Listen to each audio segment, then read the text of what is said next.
Hi, I'm Judith Cassel-Mamet.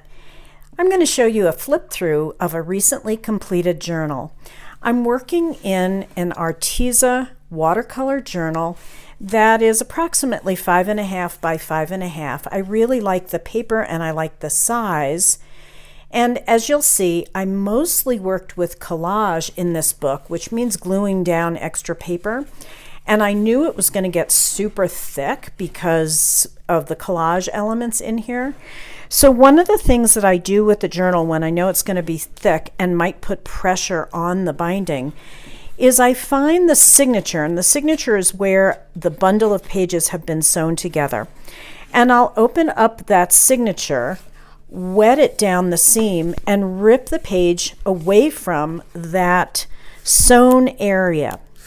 So with this Arteza, I knew I was going to be doing a lot of collage, so I removed pages in almost every signature. I ended up using those pages elsewhere, so it wasn't a big waste. And the journal can now close with that really fun elastic that comes with the journal. When I complete a journal, then I typically go back and personalize the cover. And sure enough, after I finished this journal, I went back into my drawer of scraps and I found this fabric where I had done a jelly plate print.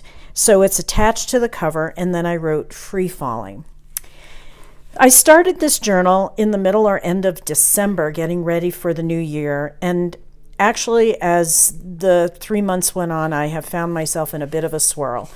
So I can tell by my style difference from the middle of December until today how things changed.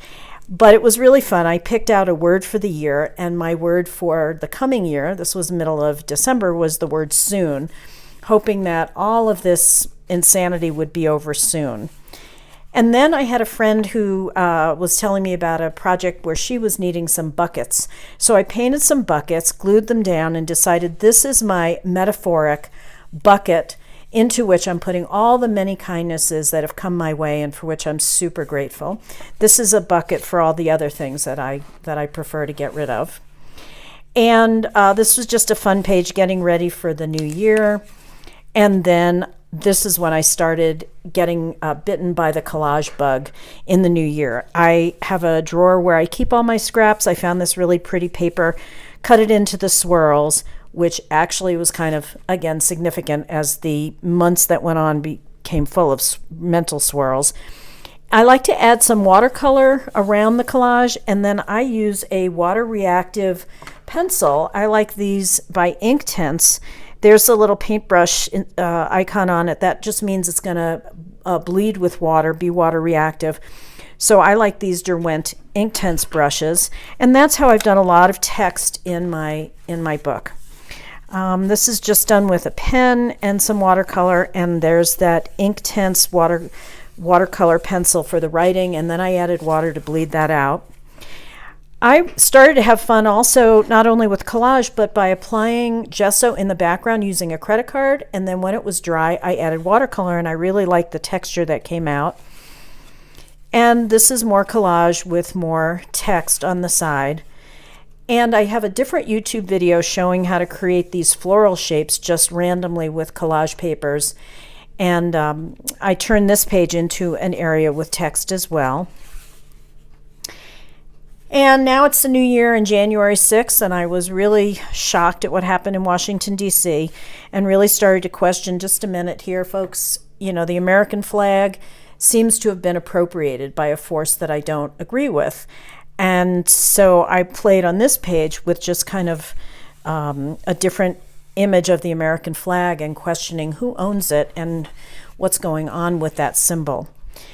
I was holding my breath on the 19th, waiting to get to the inauguration, and some of these pages are prepared ahead of time, like I'll glue the collage down and then weeks later get to that page. Well, in this case, I had taken a paper cup and dipped it into gold ink. When that dried, I had gone over it with watercolor. So when I got to this page in my journal for January 20th, which was the inauguration, it was perfect for Vice President Harris's image, which I drew on there and used a little watercolor. And then I did a little transfer to get that eagle on.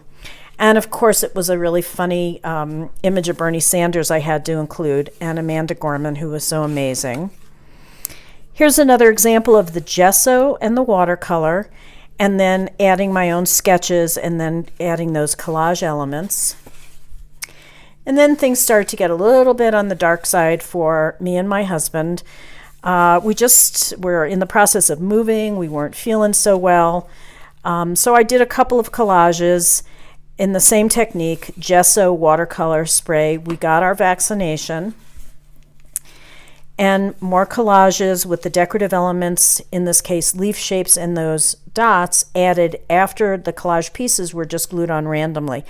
And again, I'll often glue the collage pages on in advance and then go back and try to complete pages so that it's not all done in the same period of time.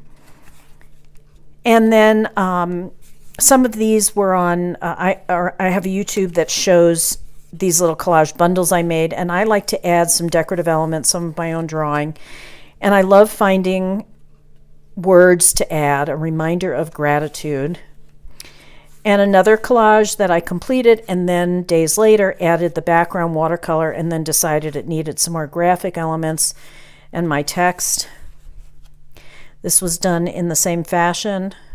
That's watercolor in the background, that's a collage paper.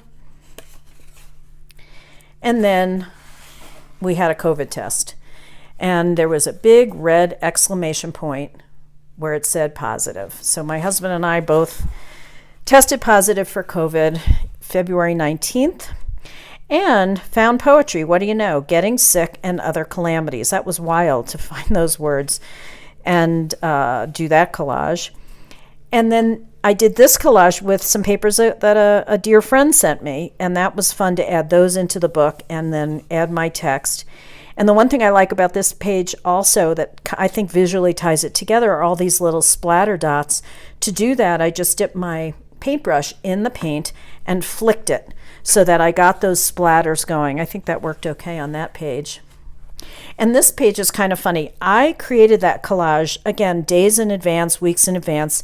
And so when I got to this page and we were recovering from COVID, I added the watercolor here. I added these little decorative items in the back and then my text. And now when I open this up, frankly, I initially thought that was kind of floral or sunburst. Like, now I look at this with the points and I think COVID-19. But anyway, getting past it, I love the little fish I found on a decorative page, and it worked well with these papers. And this background here is chalk. And coming towards the end, I just loved that decorative paper that is store-bought, so I repeated that using white gel pen here, and I drew it in here with my pen. So sometimes when I put down a collage paper, I might see something that I actually want to repeat. That background is chalk, and then of course the decorative elements and the text. And this is my just dump it all out page, what COVID looked like, and it was just kind of an awful few weeks. But then there I am getting my second vaccine. And I returned to the notion of adventure journaling, and that is my book of really 2.5 months. If you would like different tips and tricks, just head over to my website, I link below, and sign up for my Adventure Journal newsletter. I send that out about once a month. And if you like this video, please like it and subscribe. And check out the other videos that I have that show collage technique and working with gesso. And mostly, be well.